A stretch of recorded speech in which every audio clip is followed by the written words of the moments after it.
mostrar cómo se aplican los tres métodos. Voy a primero cargar el tracker. Si se olvidan, para recordarles todo lo que tiene que ver con tracker, asumo que se tomaron literalmente bien descansados 18, así que ni tocaron los cuadernos. Yo ni toqué ese informe, así que me quedé con lo que había revisado antes del 18.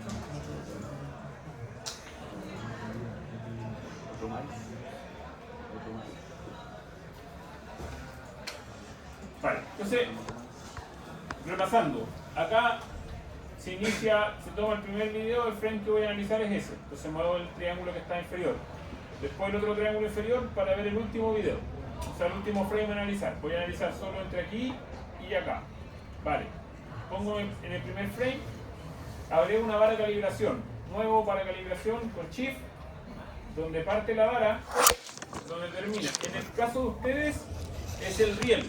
Tienen que tomar todo el riel. El riel mide 1.22 metros para ustedes, para en mi caso la barra mide 1 metro. Lo siguiente que tienen que hacer es poner un eje directamente sobre el riel, lo más horizontal o lo más paralelo al riel, ¿vale? Y finalmente agregan una trayectoria, masa puntual, control shift, esto es súper importante, y les aparece un círculo. Puede ser en cualquier parte, pero la idea es que vea los contornos, que vea los bordes. Supongamos, si lo pongo aquí, vuelvo a un fotograma, si lo pongo acá, fíjense que lo que está distinguiendo es esto. Ese es un puro color homogéneo, entonces en realidad ese color homogéneo lo puede tomar aquí, lo puede tomar aquí, lo puede tomar en cualquier parte, ¿no? Entonces lo que hay que decirle es que toma una forma geométrica. Típicamente, mientras más grande el área va a ser más complicado. Pero esto de acá es difícil de replicar. No lo puede replicar acá abajo, no lo puede replicar en este contorno, en el único lugar que lo puede replicar es ahí, ¿no? Entonces, una vez que tienen hecho eso, les dicen simplemente que calculen. Mientras más grande el contorno, más tiempo va a tomar los datos. Pero más precisos van a ser. Ese es el trade-off que tiene esta cosa. ¿Bien? Calculamos uno por uno. En este caso el movimiento es lento, no es como el que ustedes estaban trabajando, por eso que toma muchos datos. En el riel que ustedes tomaron es cortito el movimiento, probablemente un par de segundos, o sea, siquiera un segundo, quizás 2 como mucho.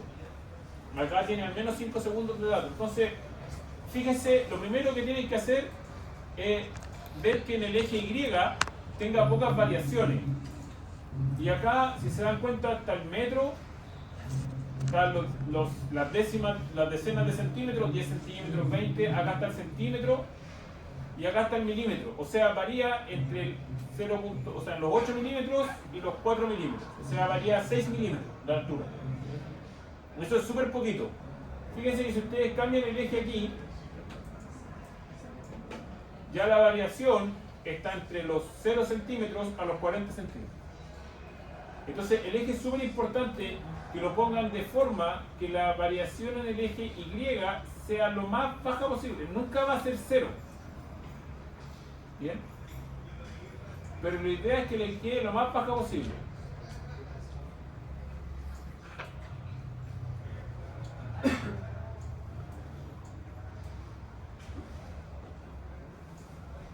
Bien, aquí varía 3 milímetros.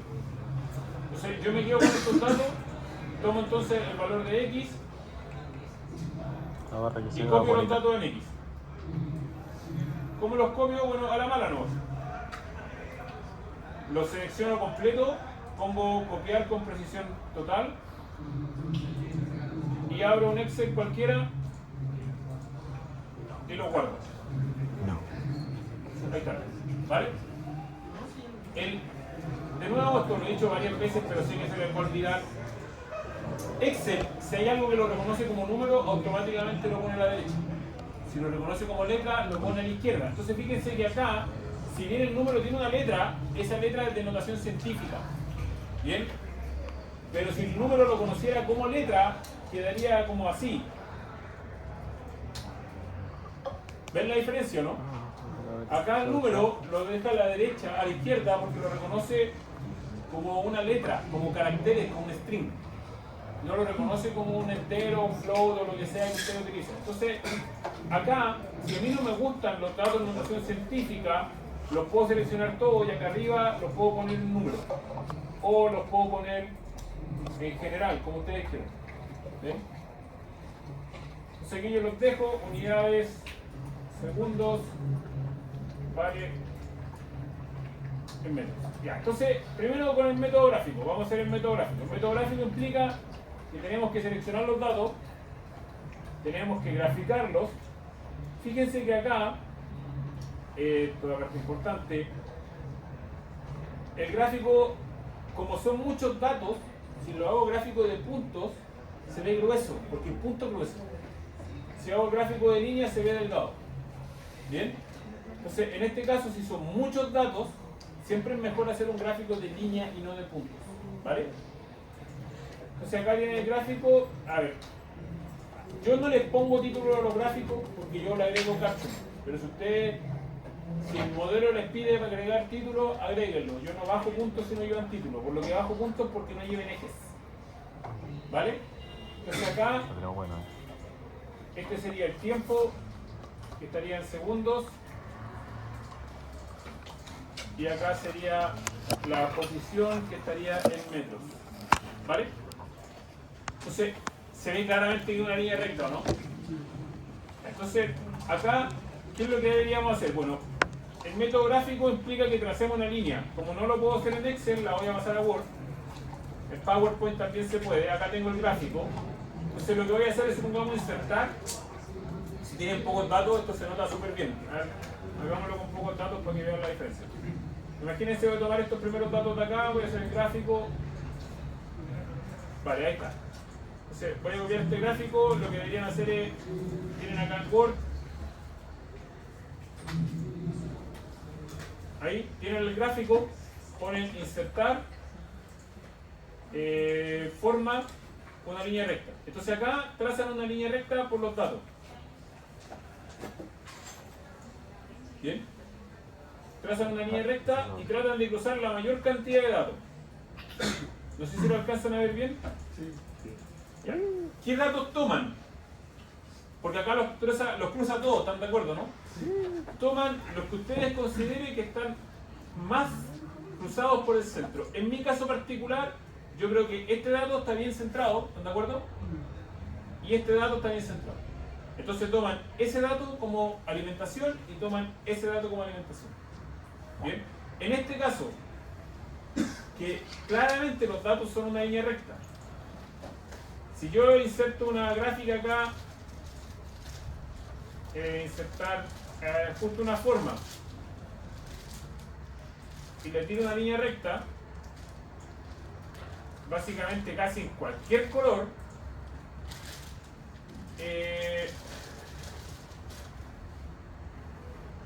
si toman casi cualquier dato, es muy probable que la ecuación les quede correcta. ¿Están de acuerdo? Sí. Entonces aquí toman casi cualquier dato. Idealmente que no sean datos juntos y que sean lo más al azar posible. O sea, toman uno de los primeros 5 el que quieran y uno de los últimos el que quieran, ¿vale? Pero lo normal es que ustedes no tengan un caso así, lo normal es que tengan un caso así. Sí. Entonces aquí ustedes gráficamente seleccionan los dos datos que quieran, ¿vale? Entonces también lo podríamos hacer así. Entonces aquí ustedes van, voy a tomar dos puntos cualquiera, voy a tomar un punto 1, que no sé, ya va a ser este.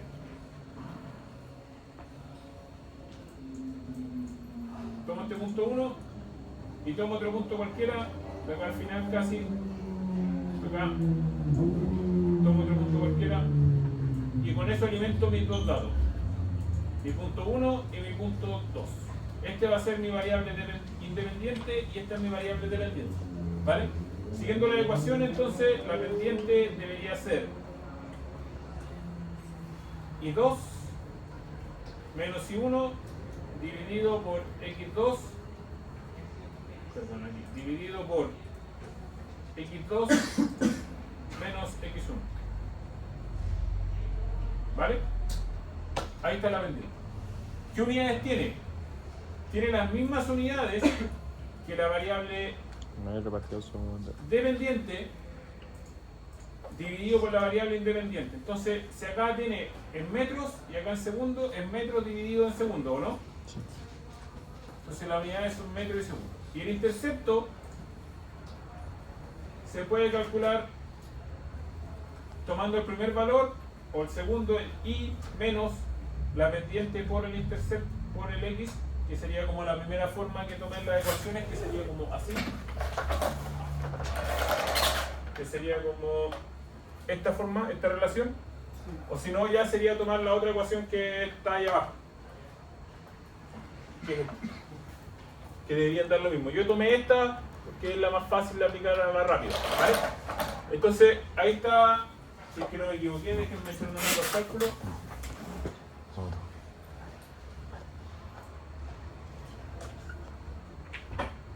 F4. Vale, debería estar bien. Ya, entonces ahí me da el intercepto. ¿Qué unidades tiene el intercepto? El intercepto tiene las mismas unidades que el eje de la variable dependiente, o sea, en metros. Vale, ahí está. Entonces acá está la ecuación de la recta. ¿Y cuál debería ser la ecuación que describe? A ver, este es un error súper típico. En matemáticas les pasa que la ecuación de la recta es igual a y igual a mx más n. ¿Están de acuerdo, no? Sí. En matemática las variables son genéricas. O sea, el y puede ser cualquier cosa, el x puede ser cualquier cosa, ¿vale? Sí. Pero en física las variables no son genéricas, en física las variables se declaran con nombre. Entonces, la ecuación de la recta debería ser la variable dependiente es igual a la pendiente por la variable independiente más el intercepto. ¿Vale? Entonces, en este caso, la variable dependiente, ¿cuál es? X, ¿están de acuerdo? Sí. Entonces, la variable dependiente es X, que sería la posición. Es igual a la pendiente 0.19 más, o sea, por la variable independiente que es el tiempo, ¿están de acuerdo, no? Sí. Más el intercepto que es 0.14. Esta es la ecuación de aquí, la que describe los datos. Con esa ecuación yo podría replicar los datos y ver teóricamente qué es lo que se predice y qué es lo que el valor que me da, ¿vale? Entonces, a ver, si quieren eso lo podemos hacer. Supongamos, imagínense acá, voy a poner mi X modelado. Mi X de modelo. Entonces mi X modelo debería cumplir con esta ecuación que está aquí, ¿vale? Entonces debería ser la pendiente por el tiempo más el intercepto. Y acá lo calculo para todos los valores que están hacia abajo. Fíjense que este es el valor medido y este es el valor estimado. Tienen pequeñas diferencias, ¿cierto? Pero si yo lo aproximo a, no sé, los primeros decimales, las diferencias probablemente desaparezcan. Y si yo lo grafico, voy a graficar los dos modelos para que vean.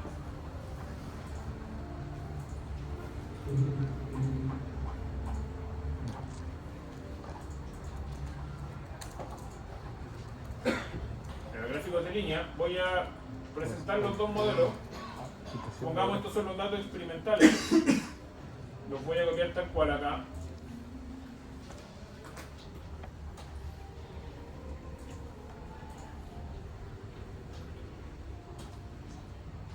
Ya, y acá voy a agregar también mis datos modelados. Mis datos modelados comparten los mismos valores de la variable dependiente que mis datos teóricos, que mis datos experimentales. Lo que cambia son la estimación de la variable dependiente, que es lo único que hace el modelo, ¿vale?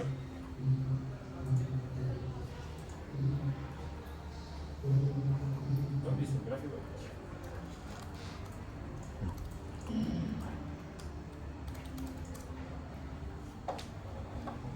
Ya, si se dan cuenta acá los dos gráficos son casi idénticos, ¿cierto?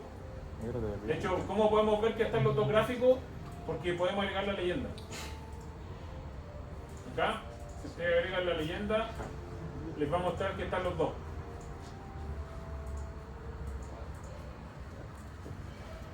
¿Lo ven o no? Sí. Entonces fíjense que si yo ajusto los parámetros del modelo estimado, o sea, en vez de ser, no sé, 0,19 yo le pongo 1. Ahí se dan cuenta que este es el valor experimental y este es el valor que yo estoy modelando y estimando. ¿No se parece o sí? No. Entonces, mientras más yo ajuste estos valores, 0.21, más se van pareciendo las curvas. Pero llega un momento en que los valores son lo más precisos posible. Ese es el valor óptimo de la estimación. Entonces, en realidad lo que pasa es que yo podría predecir qué va a pasar a futuro en el carrito. O si quisiera, no sé, acá tengo la diferencia entre el segundo 0.1 y el segundo 0.13. Pero si quisiera saber cuánto pasa en 0.11, no tengo este dato experimental, pero sí lo puedo calcular desde el modelo. ¿Bien? Ya, entonces, ese es el modelo gráfico. Vamos por la segunda parte del modelo, el método de los promedios. El método de los promedios dice que tienes que dividir en dos grupos. Idealmente dos grupos con la misma cantidad de datos. En este caso tengo, no sé, 174 datos, ¿vale? No los voy a dividir igual, porque para que vean que no es necesario, lo ideal es que sea lo más preciso posible. O sea, en una parte voy a tener 174, serían como 87 datos, voy a dejar 87, 85 en uno, y en otro un poco más. Ahí tengo los datos. No creo que haya tenido tanta suerte de hacerlo bien, pero fíjense que acá me quedó un grupo con más datos, ¿ven? Entonces, necesito igual dos puntos. Necesito un punto para el grupo 1, necesito puntos para el grupo 2, puntos en X y puntos en Y. Entonces, para el grupo 1 voy a hacer básicamente el promedio de los datos. El promedio de los datos en X del grupo 1. Vale. Para el Y va a ser el promedio de los datos del grupo 2. Ahí está. Para el segundo grupo, el promedio de los datos en X del grupo 2. Aquí está. Y en Y, el promedio de los datos del otro grupo. Entonces fíjense que acá de nuevo calculo el promedio asociado a los variables Y. Entonces estos son los puntos que me van a alimentar el proceso. De nuevo, la pendiente debería ser paréntesis Y2 menos Y1, cierra paréntesis, dividido X2 menos X1, cierra paréntesis, y ahí me da el valor de la pendiente. Que si se dan cuenta es muy similar al valor de la pendiente anterior. Los dos métodos son siempre muy similares, la respuesta es depende de los datos. En este caso los datos son muy lineales, por lo tanto es muy probable que los tres métodos den casi lo mismo. ¿Vale? Y el intercepto lo pueden calcular de la misma forma. Y el intercepto debería ser básicamente, voy a calcularlo con el primer dato para que vean que se puede con los dos.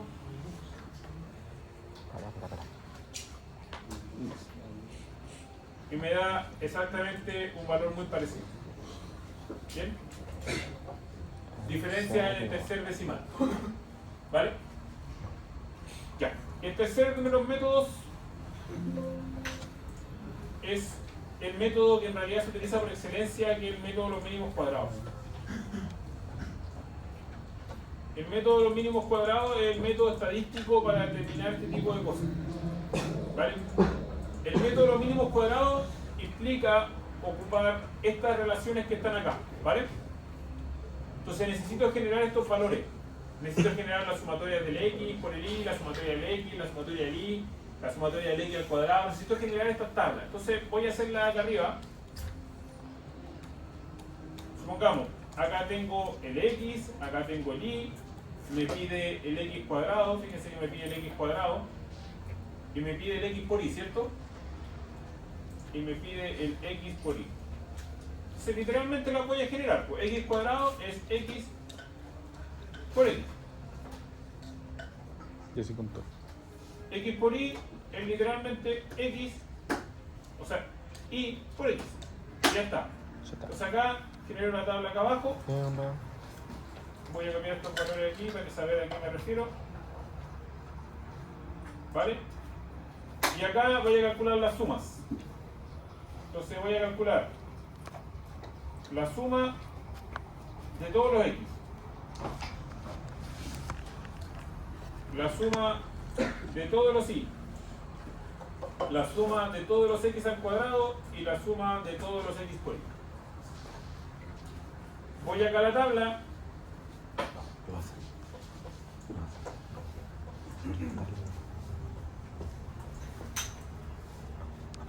Obviamente se me va a olvidar esta porquería, así que la voy a copiar acá al lado, ¿vale? Y la calculo. Entonces acá la calculo. Dice que la pendiente es igual. Voy a abrir un paréntesis para el numerador y uno para el denominador. Dice K, que es el número de datos, que en este caso, aquí sí lo debería saber, debería ser 174. Los voy a contar en realidad. Contemos los datos primero.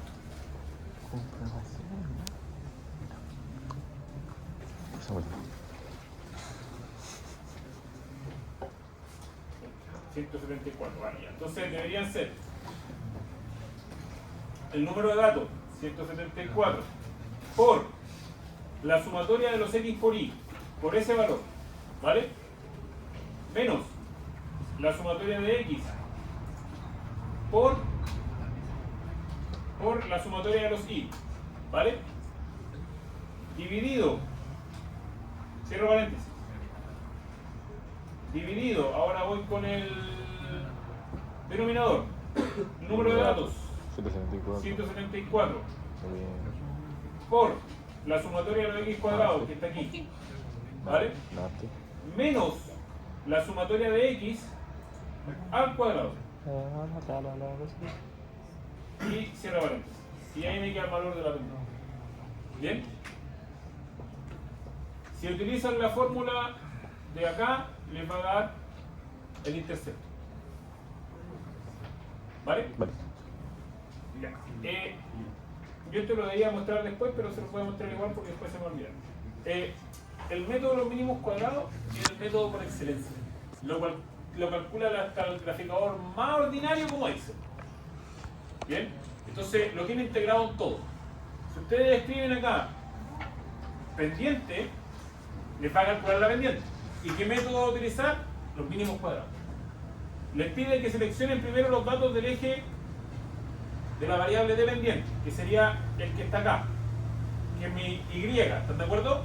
Después dice punto y coma y que pongan el valor de la variable independiente, que sería el tiempo en nuestro caso. Bien, lo cierran ahí y les da la pendiente con el mínimo cuadrado. Si quisieran calcular el intercepto, escriben acá, yo escribo intercepto porque no me sé el nombre, pero acá dice intersección con el eje, ¿vale? Lo mismo, intersección con el eje, seleccionan acá los datos del eje X, coma, o punto y coma, perdón, los datos asociados al eje Y, que en este caso es el tiempo. O sea, perdón, y ahí está el intercepto. Si se dan cuenta, son casi los mismos valores que habíamos obtenido anteriormente. ¿Bien? Cuando lo hagan ahora, cuando hagan el análisis del MRU, el intercepto va a depender de dónde pusieron el eje. Ejemplo, si yo muevo el eje para acá, el intercepto les va a cambiar, ¿vale? Porque el intercepto es donde cruza el eje Y. Fíjense que acá el intercepto les va a quedar menos 0,65. En mi caso yo lo puse aquí, así que me quedó otro valor. ¿Bien? Y la pendiente va a depender de la inclinación que ustedes le pongan a esto. O sea, no tienen por qué llegar a los mismos datos que llegué yo, ¿vale? Entonces, para terminar esta actividad, la parte de ahora de la actividad, quiero que aprendan, quiero que bajen los datos del MRU, bajen el video, analicen el video, saquen los datos y apliquen los 3 métodos para obtener la ecuación de la regla. ¿Bien? Porque en la próxima clase vamos a necesitar que sepan utilizar estos 2 métodos. ¿Bien? Esto se llama aplicar un modelo lineal o estimar un modelo lineal sobre los datos. La próxima clase es ¿qué pasa si el modelo no es lineal? ¿Qué hacemos? ¿Vale? ¿Ya, chiquillos? ¿Dudas? No. ¿No? ¿Lo hicieron? Dígame. Va a pedir un método específico para el concepto o cualquier. Ya, es una buena pregunta, chiquillos. Pregunta, escucharon, espero que todos la pregunta dice que si voy a pedir algún método, la verdad es que yo no pido ningún método que pide el método de la rúbrica. Entonces, si la rúbrica dice apliquen los 3 métodos, aplican los 3 métodos. Si el examen dice, o la rúbrica del examen dice aplique algún método, ustedes aplican el método que ustedes quieran aplicar, ¿vale? Eso depende absolutamente de ustedes. Entonces, ¿qué hay criterio? El punto es, el método que utilicen tienen que saber defenderlo. ¿Bien? ¿Por qué aplicar el método gráfico? ¿Por qué el método promedio? ¿O si aplicar mínimos cuadrados? ¿Por qué? ¿Vale? A trabajar.